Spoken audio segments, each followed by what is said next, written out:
Mesdames et messieurs, bonjour, bienvenue pour cette nouvelle édition de Midi au Caire, où on va passer en revue les dernières nouvelles locales. Et on commence avec le président Abdel Fattah el-Sisi qui a exprimé ses sincères condoléances au roi Abdallah II de Jordanie et au peuple jordanien après la chute d'un container duquel s'est échappé un gaz toxique au port d'Aqaba et qui a causé la mort de 13 personnes, priant Dieu qu'il accorde sa miséricorde et de prêter patience et réconfort à leurs familles.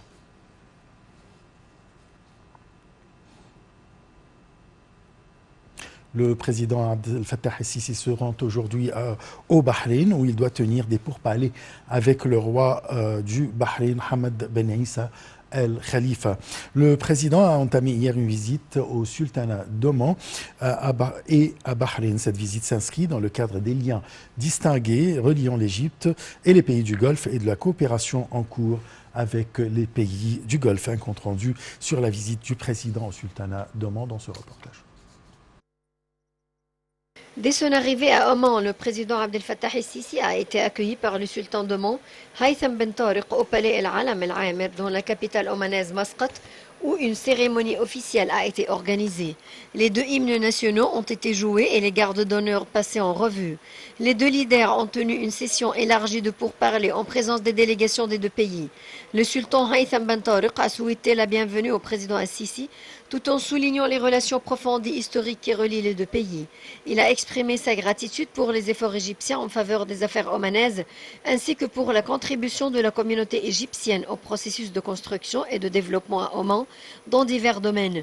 Il a mis en relief la volonté d'Oman de renforcer la coopération bilatérale établie avec l'Égypte dans divers domaines au cours de la période à venir, notamment avec l'augmentation des investissements omanais en Égypte. De son côté, le président el-Sisi a remercié le sultan d'Oman pour l'accueil chaleureux, soulignant l'appréciation de l'Égypte de la profondeur des relations stratégiques entre les deux pays, ainsi que le souci de renforcer et de diversifier les cadres de coopération bilatérale dans divers domaines politiques, sécuritaires, économiques et commerciaux. Le chef de l'État a aussi salué le niveau de coordination existant entre les deux pays frères sur les questions d'intérêt commun, en plus du consensus égypto-omanais sur toutes les questions régionales et internationales. Selon le porte-parole de la présidence de la République, l'ambassadeur Bassam Radi, le président el-Sisi doit se rendre aujourd'hui à Bahreïn où il doit s'entretenir avec le roi du Bahreïn, Hamad Ben Issa Al Khalifa. Un sommet tripartite se tiendra entre le sultan d'Oman, Haytham Ben Tariq Al Saïd, et le roi du Bahreïn, Hamad Ben Issa Al Khalifa.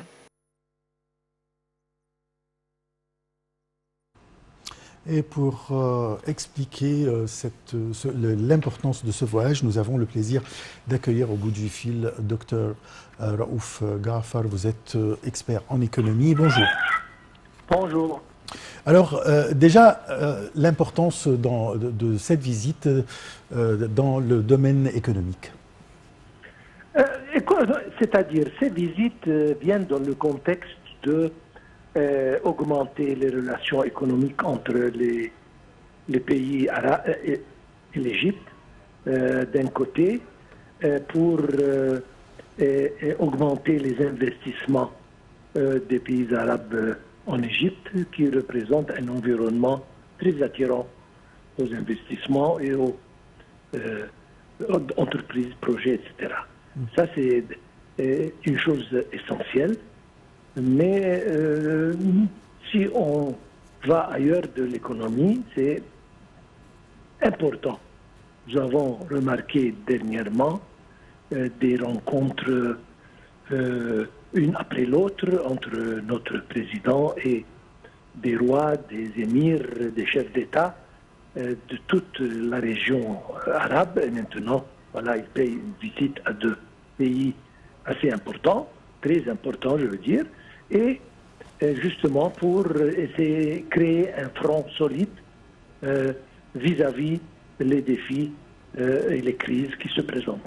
Mais sur le plan économique, c'est très important justement d'augmenter les relations économiques bilatérales et augmenter les investissements de ces pays en Égypte.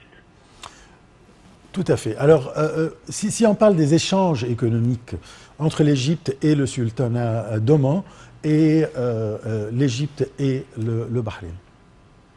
Bon, ces deux pays, ils peuvent représenter un marché important pour les produits égyptiens.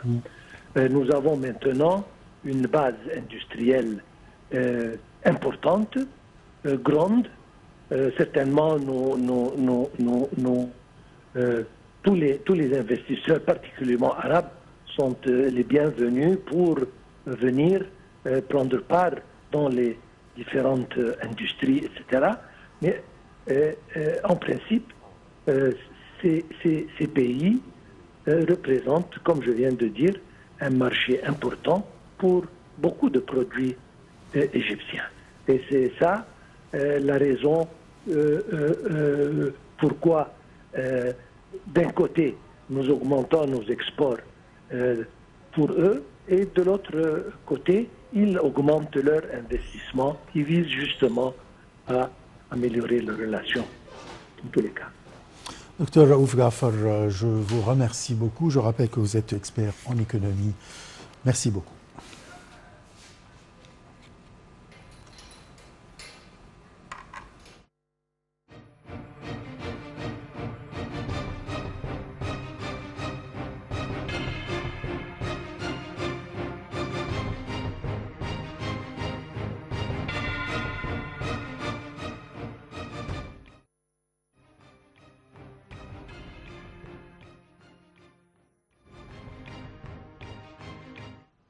Le Premier ministre Moustapha Madbouli s'est entretenu avec la ministre de la Planification Hala Saïd et des hauts responsables du Fonds souverain de l'Égypte.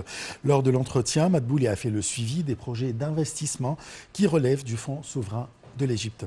Dans un autre contexte, le Premier ministre Moustapha Madbouli a tenu une réunion pour examiner l'état d'avancement des travaux d'aménagement du lac d'El Manzala et les sites avoisinants.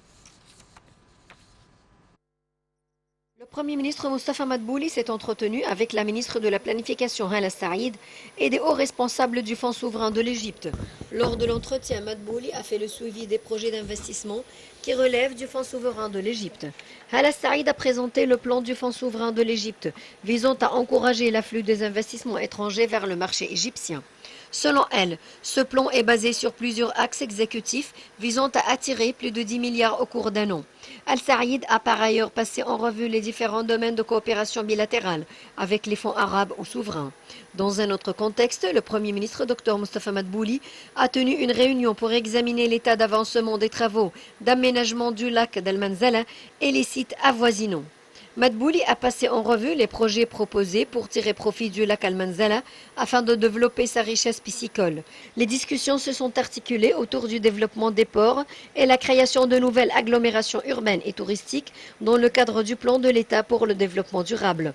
Le Premier ministre a rappelé le grand intérêt que porte le président Abdel Fattah el-Sisi au développement des lacs au niveau de la République.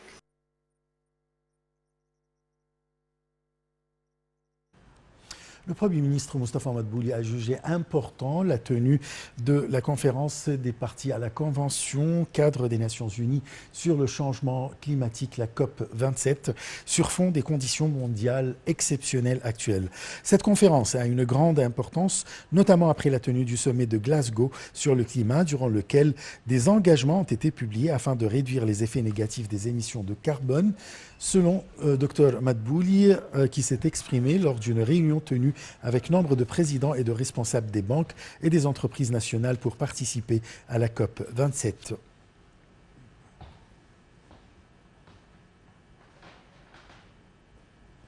La direction du dialogue national a annoncé la formation du conseil d'administration composé de 19 membres, et ce, au terme de 20 jours de consultation avec les forces politiques et les syndicats.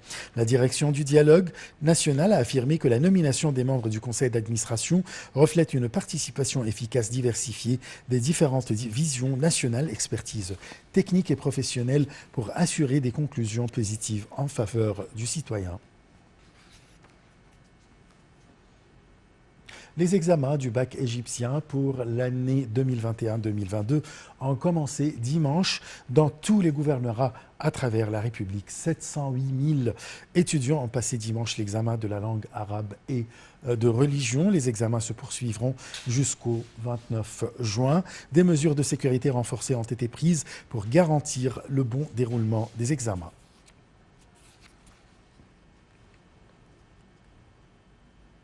La bourse du Caire a changé ou perdu de couleur, les indices ayant tous marqué un recul collectif affecté par les opérations de vente de la part des investisseurs étrangers.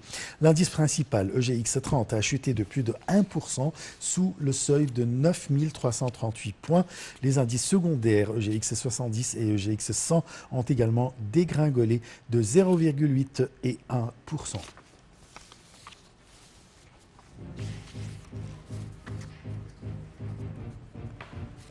Fin de cette édition. Merci de l'avoir suivi. Très très bonne journée. Au revoir.